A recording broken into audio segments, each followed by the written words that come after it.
Russian President Vladimir Putin, during the press briefing after this meeting with President Donald Trump, has stated that Ukraine and its European allies should not create obstacles to peace.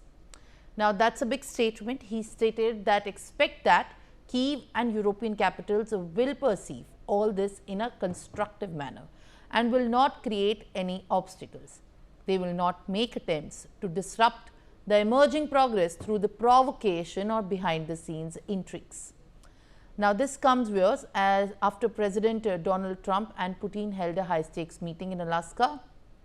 The meeting and the press briefing also had major focus on the Russia-Ukraine conflict. While the Russian leader repeated Moscow's long-held position that is sincerely interested in putting an end to the war in Ukraine, but for that to happen, all the root causes of the crisis must be eliminated, is what Russian President Vladimir Putin has said. Brian, what more details are you picking up on this front?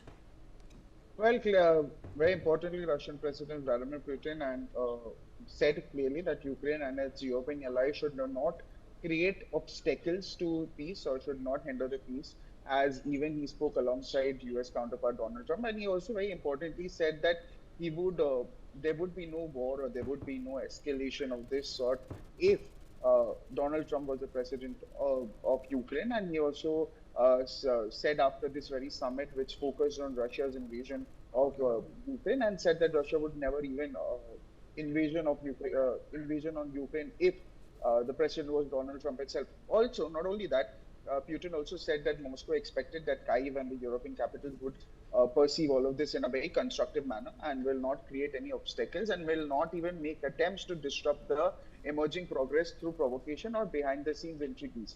So clearly, after the very meeting, after the very anticipated meeting of 3 hours between these two world leaders, they said that the European allies and Kyiv should not and should take it in a constructive way and should not create any obstacle to peace after the meeting that happened between the two leaders. Yes.